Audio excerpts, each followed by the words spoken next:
যখন রাজপথে বড় আয়তনের বড় বড় রাজনৈতিক দলরা সৎসাহসে সত্য কথা উচ্চারণ করতে পারে না, 1980 সাল থেকে এই ছোট আয়তনের ছোট জাকপা প্রতিদিন প্রতিনিয়ত প্রতিটা গণতান্ত্রিক আন্দোলনে রাজপথে সোচ্চার। এটাও বাস্তব, এটা আমাদের অহংকার, এটা আমাদের গর্ব, এটা আমরা শিখেছি আমাদের প্রতিষ্ঠাতা সভাপতি মজলুম জননেতা শফিউল আলম প্রধানের কাছ থেকে। আমি শ্রদ্ধা ভরে স্মরণ করছি 1980 সালের 6 এপ্রিল বাংলাদেশের স্বাধীনতা সার্বভৌমত্বের জন্য, মুক্তির জন্য, আজাদির জন্য যে নতুন রাজনৈতিক প্ল্যাটফর্ম সৃষ্টি হয়েছিল, জাতীয় গণতান্ত্রিক পার্টি জাকপা হাঁটি হাঁটি পা পা করে 46 বছর পার করে দিয়েছে। সেই জাকপার দুইজন সভাপতি শফিউল আলম প্রধান এবং অধ্যাপিকা রেহানা প্রধান এই দুনিয়া ছেড়ে চলে গেছেন। প্রতিষ্ঠাকালীন কম বেশি সকল সদস্য দুনিয়া ছেড়ে চলে গেছেন। প্রথম সাধারণ সম্পাদক আনিসুর রহমান দুনিয়া ছেড়ে চলে গেছেন। সহ সভাপতি তৎকালীন ডাক্তার আজিজ দুনিয়া ছেড়ে চলে গেছেন। এরকম অসংখ্য নেতা কর্মীকে আমরা হারিয়েছি, কিন্তু প্রত্যেকটা হারানো, প্রত্যেকটা বেদনা থেকে আমরা নতুন করে একবার করে শপথ নিয়েছি। আমরা শপথ নিয়েছিলাম প্রজন্ম থেকে প্রজন্মে আমরা আধিপত্যবাদ বিরোধী শক্তি হিসেবে রাজপথে অবস্থান করব। ক্ষমতাটা গুরুত্বপূর্ণ নয়, সংসদে যাওয়াটা গুরুত্বপূর্ণ নয়, গুরুত্বপূর্ণ সেটাই যখন একটা দেশের মানুষকে উদ্বুদ্ধ করে দেশপ্রেমিক হিসেবে গঠন করা যায়। এই যে আমার সামনে বসে আছে প্রাক্তন সেনা সদস্য হাসিন ভাই, আমি দীর্ঘদিন ধরে ওনাকে ফলো করি। উনি তো এমপি হওয়ার জন্য মাইকের সামনে কথা বলেন না, উনি তো মন্ত্রী হওয়ার জন্য কথা বলেন না। ওনার মনের মধ্যে তো এই খায়েশ নাই যে আমাকে সংসদ ভবনে যেতে হবে। উনি কোন আদর্শে কথা বলেন? উনি যে আদর্শটায় কথা বলেন সেই আদর্শের নাম দেশপ্রেম। ওনার সাথে আমরা জাকপার নেতা কর্মীদের খুব বেশি মিল পাই। এই কারণে দাওয়াত দেওয়ার সময় সর্বপ্রথম ফোনটা ওনাকে করেছিলাম। উনি মাইকের সামনে এসে বারবার কথা বলেন, বারবার স্মরণ করিয়ে দেন। আমরা জাকপা স্পষ্ট ভাষায় বলতে চাই, সেই 1971-এর পর থেকে লাল সবুজের পতাকা পেয়েছিলাম, নামকা বাস্তে স্বাধীনতা পেয়েছিলাম, সার্বভৌমত্ব পাই নাই। ভারতের আধিপত্যবাদ আমাদের গ্রাস করে গিয়েছে। সামনের বাংলাদেশেও এই আধিপত্যবাদকে আমরা চাই না। সংগ্রামী সাথী এবং বন্ধুগণ, 5ই আগস্ট ফ্যাসিস্ট শেখ হাসিনা দেশ ছেড়ে তার নিজ মাতৃভূমি ভারতের দিল্লিতে পালিয়ে গেলেন, আপনারা সবাই জানেন।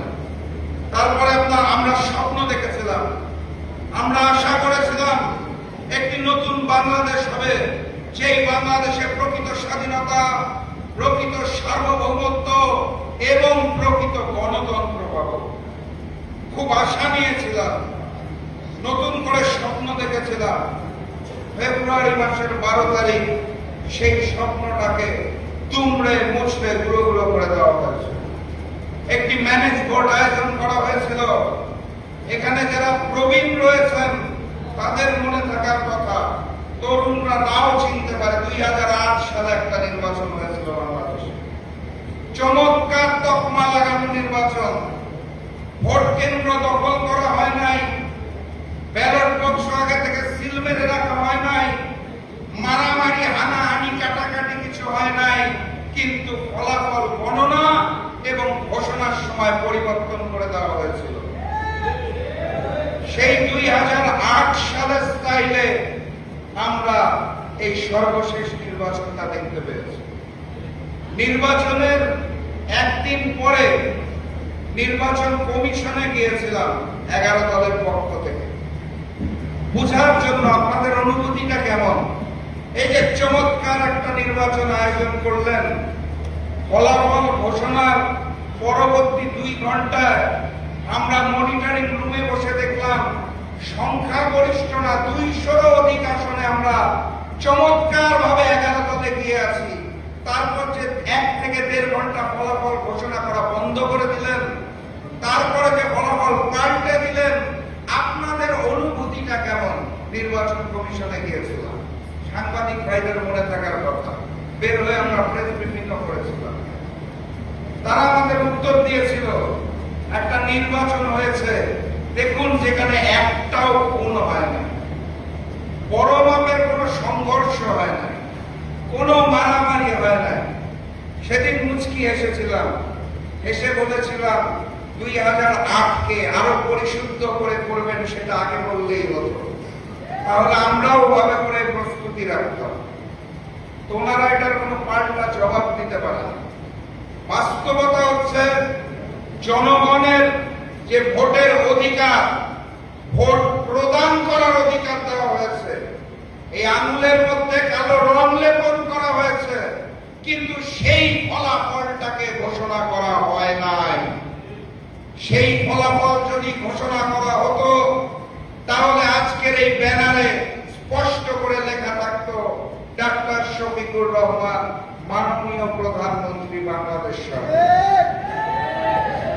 এ কারণে আমাকে এখন বারবার বলতে হয়, জনতার প্রধানমন্ত্রী, জনগণের প্রধানমন্ত্রী ডাক্তার শফিকুর রহমান, কারণ তিনি প্রধানমন্ত্রী হয়েছেন সেটা কেড়ে নেওয়া হয়েছে। সংগ্রামী সাথী এবং বন্ধুগণ, আমরা সেদিন চাইলে পারতাম নির্বাচনটাকে বয়কট করার, নির্বাচনটাকে বর্জন করার, সংসদকে দূরে রেখে রাজপথে নামার। আমি বারবার আমার বক্তব্যে স্পষ্ট করার চেষ্টা করেছি, আবারও স্পষ্ট করে বলতে চাই, সেদিন আমরা নির্বাচনের ফলাফল মেনে নিয়েছিলাম, কারণ হচ্ছে সেদিন রাজপথে আন্দোলনে নামলে একটি জরুরি অবস্থা সৃষ্টি হতে পারত, একটা মহল সুযোগ নিতে পারত, এবং সেই সুযোগে দেশে অস্থিরতা সৃষ্টি হতো। আমরা সেটা চাই নাই।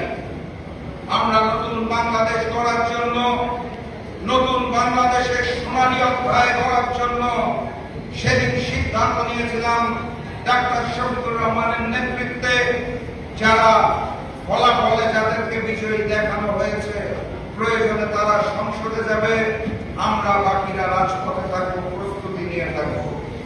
সেদিন আমাদের মধ্যে আলোচনা হয়েছিল কি নিয়ে প্রস্তুত হতে হবে। সবার চোখে চোখে, সবার মুখে মুখে 11 দলের নেতাদের মধ্যে একটি কথাই হচ্ছিল, আমরা গণভোট জাতীয় নির্বাচনের আগে চেয়েছিলাম, আমাদের সেই গণভোটের দাবি মেনে নেওয়া হয় নাই।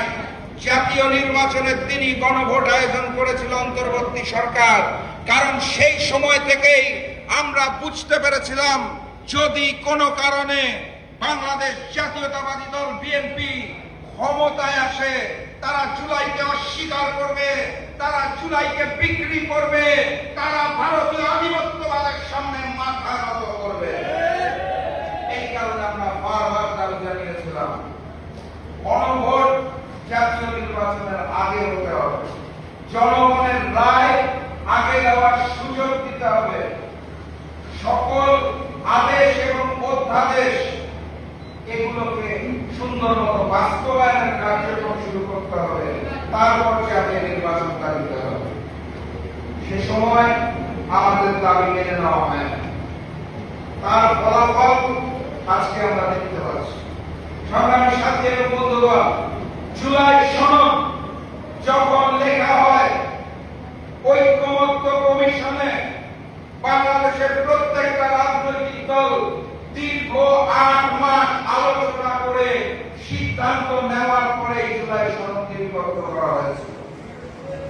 জাতীয় সংসদের সামনে জুলাই সনদে যখন স্বাক্ষর করা হয়, তখন সবচেয়ে বড় হাসিটা তিনি দিয়েছিলেন, সকল তাদের করে ছবি খুলে দেখবেন, আমার কথা বিশ্বাস না হলে, তার নাম হচ্ছে সালাউদ্দিন সাহেব, বর্তমান স্বরাষ্ট্রমন্ত্রী। এবং বারবার তারা বক্তব্যের মাধ্যমে বলেছিল, আমরা জুলাই সনদকে বাস্তবায়ন করব, কোন আইন বাধা হয়ে দাঁড়াতে পারবে না। এটা ছিল বিএনপি নেতাদের স্টেটমেন্ট। ইতিহাস সাক্ষী, দেশের মানুষ সাক্ষী, সাংবাদিক ভাই বোনেরা সাক্ষী। সকল কিছু লিপিবদ্ধ আছে। পরবর্তীতে আদেশ হলো কোনো আপত্তি নাই, পরবর্তীতে অধ্যাদেশ হলো কোনো আপত্তি নাই, গণভোট জাতীয় নির্বাচনের দিন নির্ধারিত হলো কোনো আপত্তি নাই। জনাব তারেক রহমান লন্ডনের মুফতি দেশে এসে বাধ্য হয়ে একটা সমাবেশে বললেনও দয়া করে আপনারা গণভোটে হাতে যুক্ত করবেন। সেই গণভোট শেষ হলো, এখন তারা গণভোট অধ্যাদেশ বাতিল করবে। আমি ধরে নিলাম ম্যানেজ ভোটের মাধ্যমে বিএনপি যে 50% ভোট পেয়েছে, 52% পেয়েছে, ধরে নিলাম কথার কথা যুক্তির স্বার্থে এটাই সঠিক। যদি তাও সঠিক হয়ে থাকে, 50% ভোটের মালিক হয়ে 70% গণভোটের রায়কে আপনি অস্বীকার করেন, কোন দুঃসাহসে, কোন বেইমানি করে, কোন মুনাফিকি করে বাংলার মানুষ মেনে নেবে না? সংগ্রামী সাথী এবং বন্ধুগণ, আপনারা শপথ গ্রহণের সেই দৃশ্যটা মনে থাকার কথা। ক্ষমতায় আরোহণ করে ক্ষমতার জন্য সংসদের সদস্য হিসেবে বিএনপির নেতারা সারিবদ্ধভাবে আনন্দের সাথে শপথ নিলেন। সংস্কার পরিষদ গঠনের শপথ নেওয়ার বেলায় তারা রাজি হলেন না। একই অন্তর্বর্তী সরকারের আওতায়, একই নির্বাচন কমিশনের আওতায় একই দিনে দুটো নির্বাচন হলো, একটি সংসদ গঠনের জন্য, একটি সংস্কার পরিষদ গঠনের জন্য। একই দিনে দুটো নির্বাচন হলে কিভাবে একটি হালাল হয় আরেকটা হারাম হয়, এইটা আমার মতো মানুষের পক্ষে বোধগম্য হওয়া সম্ভব নয়। এটা ভালো বলতে পারবেন ওই যে ভারতের শিলংয়ে দীর্ঘদিন যিনি বিলাসবহুল জীবন কাটিয়ে ট্রেনিং নিয়ে দায়িত্বপ্রাপ্ত হয়ে দেশের স্বরাষ্ট্রমন্ত্রী হয়েছেন, তার কাছে ভালো ভালো রকমের ব্যাখ্যা থাকতে পারে, কিন্তু সাধারণ মানুষ এখনো বুঝে উঠতে পারে নাই একই দিনে দুইটা ভোট দিলাম, কেন একটা হালাল, কেন একটা হারাম, কেন একটা বৈধ, কেন আরেকটা অবৈধ। আমাদের সংসদে এখন নতুন শিক্ষক হয়েছে, স্বরাষ্ট্রমন্ত্রী শিলং থেকে ট্রেনিং প্রাপ্ত ভারতীয় এজেন্ট বাংলাদেশের সংসদে দাঁড়িয়ে এই মুহূর্তে আমাদেরকে শিক্ষা দেন। উনি হয়েছেন শিক্ষক, পুরো দেশবাসী তার ছাত্র। চমৎকার এক অবস্থা। একটি সংসদের সৌন্দর্য মাননীয় প্রধানমন্ত্রী এবং মাননীয় বিরোধী দলের নেতার মধ্যে কথোপকথন। আপনারা সংসদ ফলো করলে দেখবেন বিরোধী দলীয় নেতার বক্তব্যের পর প্রধানমন্ত্রীর বক্তব্য দিতে উঠেন না। উনি স্ক্রিপ্ট ছাড়া কথা বলতে পারেন না। ওনার সামনে দিস্তা দিস্তা কাগজ থাকবে, উনি দেখে দেখে পড়বেন, তার মধ্যে আবার দু একটা শব্দ ভুল উচ্চারণ করবেন, চট্টগ্রামের জায়গায় বগুড়া বলবেন, এভাবে উনি অভ্যস্ত। স্কাইপি লিডার যেটা হয়, স্কাইপি মাননীয় বিরোধী দলের নেতার বক্তব্যের পর মাননীয় প্রধানমন্ত্রীর মাইক নিয়ে বক্তব্য দিতে পারেন না। ওনার হয়ে বক্তব্য দিতে উঠেন প্রক্সি প্রধানমন্ত্রী। আমাদের সংসদে অলিখিত একটা নতুন পদ সৃষ্টি হয়েছে, তার নাম হচ্ছে প্রক্সি প্রধানমন্ত্রী। আরেক রহমান কথা বলতে পারেন না, ওনার হয়ে স্বরাষ্ট্রমন্ত্রী বক্তব্য রাখেন। এরকম একটি বাংলাদেশ এবং এরকম একটি সংসদ আমরা দেখিও নাই, চাইও নাই, আশাও করি না। এখন আপনারা বিএনপির নেতাদের জিজ্ঞেস করতে পারেন, এই যে শপথ নিলেন না, জুলাই সনদ বাস্তবায়নে যে বিভিন্ন রকমের বাধা সৃষ্টি হচ্ছে, এটার পিছনের কারণ ওনারা এক বাক্যে আপনাদের একটা শব্দ বলে একটা বই দেখিয়ে দেবে, জানেন তো নাকি? সংবিধান। কিছু বললেই আইন আর সংবিধান।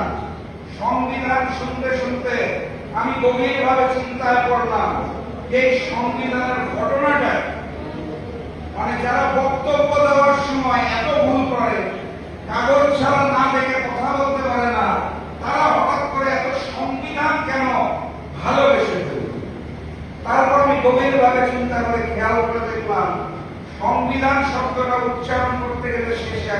ধান, সম্বিরবর ধান। ওনারা যে নির্বাচনী প্রচারণা যে স্লোগান দিত, লাগালে লাগা ধান লাগা, নিম্নমানের স্লোগান, ওই স্লোগান দিতে দিতে তাদের এখন মনে হয়েছে সংবিধান মানে বোধহয় তাদের প্রতীক ধান, এই কারণে তারা সংবিধানকে এত ভালোবাসে। কিন্তু বাস্তবতা হচ্ছে এই সংবিধান ধানের শীষের সংবিধান নয়, এই সংবিধান ৭২-এর মুজিববাদী সংবিধান। এই সংবিধান ভারতের নির্দেশনায় রচিত, শেখ মুজিবের আমলে বাংলাদেশের মানুষকে দমন করার জন্য, ভারতীয় আধিপত্যবাদের সামনে মাথা নত করার জন্য সংবিধান। এটা ধানের শীষের সংবিধান না, এটা ৭২-এর মুজিববাদী সংবিধান। এই সংবিধানকে পরবর্তীতে সংশোধন করতে করতে করতে মুজিববাদের জায়গায় হাসিনাবাদের সংবিধান বানানো হয়েছিল। এই মুহূর্তে জনাব সালাউদ্দিন সাহেব চাইছেন এই মুজিববাদ হাসিনাবাদের সংবিধানকে পরিবর্তন করে তারেকবাদের সংবিধান তৈরি করার জন্য। আমি তাদেরকে স্পষ্ট ভাষায় জানিয়ে দিতে চাই, ২৪-এর গণ অভ্যুত্থান পরবর্তী বাংলাদেশে আইনের দোহাই দিয়ে, সংবিধানের দোহাই দিয়ে, শিলং লন্ডনের দোহাই দিয়ে, আধিপত্যবাদের সামনে মাথা নত করে বাংলাদেশের মানুষকে যদি জুলাইকে অস্বীকার করতে বলেন, তাহলে আমরা প্রস্তুত নই। আমরা প্রস্তুতি গ্রহণ করেছি জুলাইয়ের শপথে দীপ্ত হয়ে জুলাই সনদ বাস্তবায়ন হওয়ার আগ পর্যন্ত আমাদের সংগ্রাম চলছে, আমাদের সংগ্রাম চলবে ইনশাআল্লাহ। আমার সাথে ও বন্ধুগণ, আমি আপনাদেরকে উদাত্ত আহ্বান জানাতে চাই, আমাদের আগামীতে একটি নতুন করে অভ্যুত্থানের জন্ম দিতে হবে। ১ জুলাই গিয়েছে, নতুন জুলাই আসবে। আমার দেশের স্বাধীন জনগণ রক্ত দিতে শিখে দিয়েছে। আমাদের হারানোর কোনো কিছু নাই। যাদের হারানোর ছিল তারা ভারতে পালিয়ে গেছে।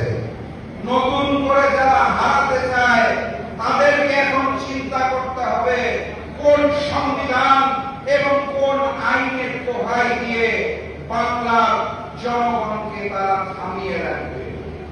ইতিমধ্যেই ক্ষমতায় আসার পরে স্বৈরাচার হওয়ার জন্য, ফ্যাসিজম সৃষ্টি করার জন্য যা যা গুণাবলী প্রয়োজন সবকিছু আমরা এই বিএনপি সরকারের মাধ্যমে দেখে ফেলেছি। দেখা শেষ। তারা ক্ষমতায় আসা মাত্রই এই যে এত গণতন্ত্রের কথা বলে, জনগণের ভোটাধিকারকে হরণ করে তারা শুরুতেই প্রশাসনের বিভিন্ন জায়গায় নিজস্ব দলীয় লোকগণকে স্থাপন করা শুরু করেছে। দেখেছেন তো আপনারা নাকি? এই যে এত মবের বিরুদ্ধে কথা বলে, মব সন্ত্রাসের মাধ্যমে বিভিন্ন বিশ্ববিদ্যালয়ের ভিসিকে বের করে দেওয়া হয়েছে, এটাও বাংলার জনগণ দেখে ফেলেছে। তারা একের পর এক অধ্যাদেশ বাতিল করা শুরু করেছে। এই যেখানে আসিফ ভাই বসে আছে, আমরা আয়না ঘরের সকল ঘটনা তাদের মুখে শুনেছি, ব্যারিস্টার আরমানের মুখে আমি ব্যক্তিগতভাবে শুনেছি। আমি চোখে পানি ধরে রাখতে পারি নাই। বিএনপির অসংখ্য নেতা কর্মীকে গুম করা হয়েছিল। বিএনপির অসংখ্য নেতা কর্মীর লাশটা পর্যন্ত বাড়িতে ফেরত আসে নাই। সেই গুম প্রতিকার প্রতিরোধের যে অধ্যাদেশ, সেই অধ্যাদেশ এই বিএনপি বাতিল করতে চায়। নিজের দলের নেতা কর্মীর সাথে যারা বেইমানি করে তারাই দেশ বিক্রি করবে না, তার গ্যারান্টি দিয়ে বিএনপিকে আমরা চাই না। বিএনপির নেতা কর্মীরা গুম হয় নাই। আমি বাকি সকল অধ্যাদেশ বাদ দিলাম। জনাব তারেক রহমানের একবারও স্মরণ হলো না। এতটাই বিক্রি হয়ে গেছে উনি, এতটাই কঠিন ভাষায় ভারতের কাছে মুচলে কাটিয়ে দেশের মাটিতে পা রেখেছে।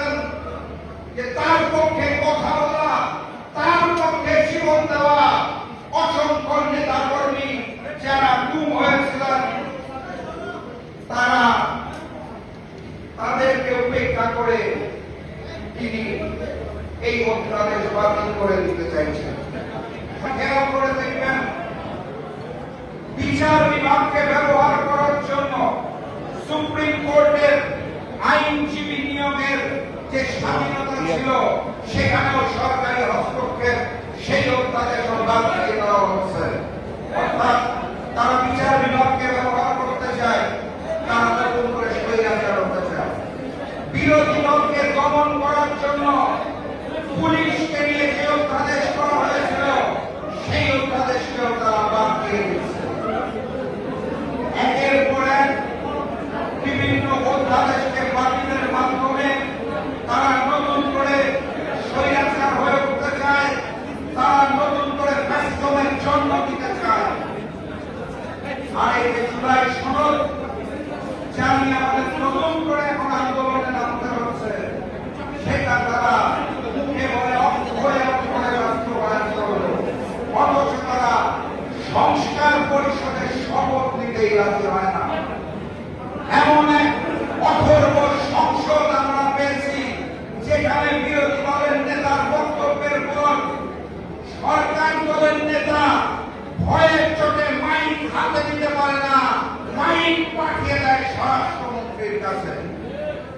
সংগ্রামী সাথী এবং বন্ধুগণ, পারিপার্শ্বিক অবস্থা দেখে আমরা এই ধারণাতেই উপলব্ধি হতে বাধ্য হয়েছি ওই ভারতের আদেশে ভারতীয় আধিপত্যবাদের সামনে মাথা নত করে আওয়ামী লীগের রেখে যাওয়া অসমাপ্ত কাজ শেষ করার জন্যই ম্যানেজমেন্টের মাধ্যমে বিএনপিকে ক্ষমতায় আনা হয়েছে। আমরা আর ভারতীয় আধিপত্যবাদের সামনে মাথা নত করতে চাই না। আমরা আওয়ামী লীগের প্রক্সি হিসেবে বিএনপিকে চাই না।